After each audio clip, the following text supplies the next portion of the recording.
Hi, this is me, Bhavna, your own IELTS PT trainer with Overseas Arena. And today in this video, I will be telling you exactly what this IELTS exam is about and how students can easily get at least 8 to 9 bands and get admission into top universities in Europe, North America, in New Zealand, Australia, and in Canada. So today, let's get started. IELTS. First, what exactly IELTS stands for? International English Language Testing System. So who can take IELTS? For higher studies, immigration, for professional jobs, and for those who have just cleared their 12th and are holding a valid passport. So this scorecard is valid in 10,000 institutions across the globe, which gives you an entry to Canada, Australia, Ireland, UK, USA, and New Zealand. And the organization which administer IELTS is Cambridge Assessment English and IDP Australia. So they both have the tie-up and they set the exam paper all across the globe. So there are two types of files. First, we have general training and then we have academic. GT is for those who want permanent settlement immigration, whereas academic is for those who are preparing for higher studies. Next, we have the 4 modules in IELTS, that is listening, reading, writing, and speaking. All right, so starting first with the format. In academic, speaking, you will be getting 15 to 20 minutes. The same goes for GT. Whereas reading, writing, listening, same for GT, academic, same 60 minutes, 60 minutes. So the only difference here is that in the writing. Okay, academic writing is different and GT writing is different. If I talk about the writing of academic, then you will be having bar graph, pie chart in task 1, some mathematical figure. Whereas in GT writing, you will be getting to write a letter, which is formal, informal, semi-formal.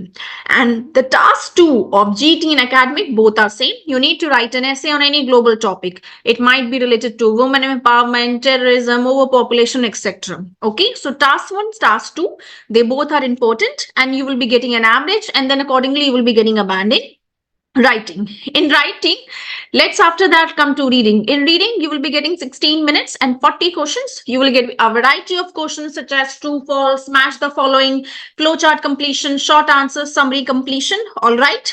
And in listening, you will be again getting 60 minutes. You will have 40 questions. Some audios will be played and some blanks will be given. You need to listen to the audio and then accordingly fill the blanks. So you need to have a good command over the British and American accent in order to attempt IELTS listening. Let's come to the next, my personal favorite module, that is speaking. So in IELTS speaking, it will be like an interview round. Some 15 to 20 minutes you will be allocated and they will be giving you a cue card.